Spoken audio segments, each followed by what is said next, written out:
Hello everyone, मैं हूं ममता माली and आप सभी देख रहे हैं सैनी एजुकेशन वीडियोस। आज हम पढ़ेंगे क्लास 10th मैथ्स एक्सरसाइज 8.2 का लास्ट क्वेश्चन है आपका।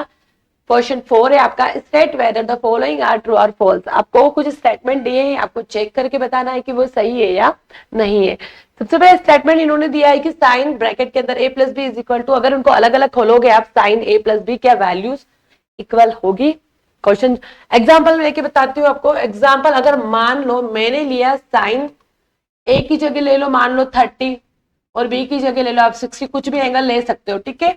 उसके बाद यहाँ पे साइन वही साइन, यहाँ पे मैंने ए कितना लिया है 30, तो यहाँ पे भी 30 प्लस साइन 60, दोनों इक्वल आनी चाहिए।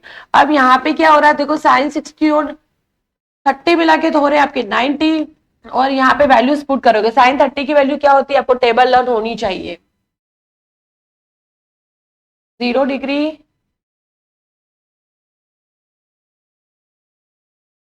ठीक है, ये होता है आपका 0, 40, सॉरी, उसके बाद आपका होगा 30 डिग्री, 45, 60 एंड 90, ठीक है। अब आपको साइन की वैल्यूज याद होनी चाहिए। साइन की 0 पे 0, 1/2, 1/√2, √3/2 एंड 1, ये होती है, ठीक है। अब यहां से देखो साइन 30 की वैल्यू क्या होगी आपकी 1/2 प्लस √3/2।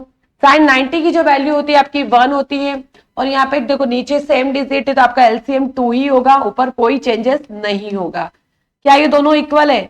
नहीं इक्वल है, तो इसके अकॉर्डिंग तो आपका आंसर हुआ फॉल्स, ये सही नहीं है। उसके बाद सेकंड बोला उन्होंने कि the values of time theta increase as A increase. क्या साइन थीटा की वैल्यू हर एंगल के साथ इंक्रीज होती जाती है? यस, जैसे एंगल इंक्रीज होगा उसकी वैल्यूज भी इंक्रीज होती जाएगी, ठीक है। टेबल लर्न होगी तो ही आप आंसर दे सकते हो ट्रू, ठीक है। नेक्स्ट है आपका इसका third part, the values of cos theta increase as a theta increase. देखो वैल्यूज याद होगी तो ही काम होगा आपका। यहाँ पे भी वही आपका 0 degree, 30 degree, 45 degree, 60 degree and 90 degree, ठीक है। अगर आपको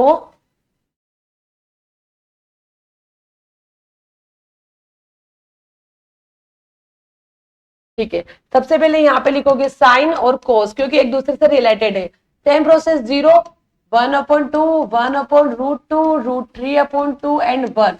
कोस की याद करने की कोई जरूरत नहीं, जस्ट इसका रेसिप्रोकल करो यहां से, ये एंडिंग से स्टार्ट करोगे। ये 1, सेकेंड पे आएगा √3/2, थर्ड पे सेम यही चलेगा, फोर्थ पे इधर एंड 0, ठीक है। तो the values of cos theta increase increase नहीं, कोस थीटा की वैल्यू जो होती है डिक्रीज होती है, तो ये हुआ आपका फॉल्स, ठीक है। टेबल लर्न होगी तो ही काम होगा।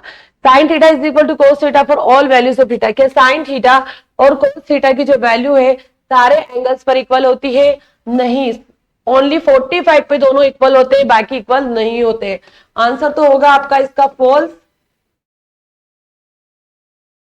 आंसर होगा इसका फॉल्स, बट 45 डिग्री पर ये दोनों इक्वल होते हैं। Cot A is not defined for A is equal to 0 डिग्री। यस, कॉट की जो वैल्यू होती है वो 0 डिग्री पर नॉट डिफाइंड होती है। यस, सही है, ठीक है। आई होप आपको ये क्वेश्चन समझ आया होगा। नेक्स्ट क्वेश्चन नेक्स्ट वीडियो में पढ़ेंगे।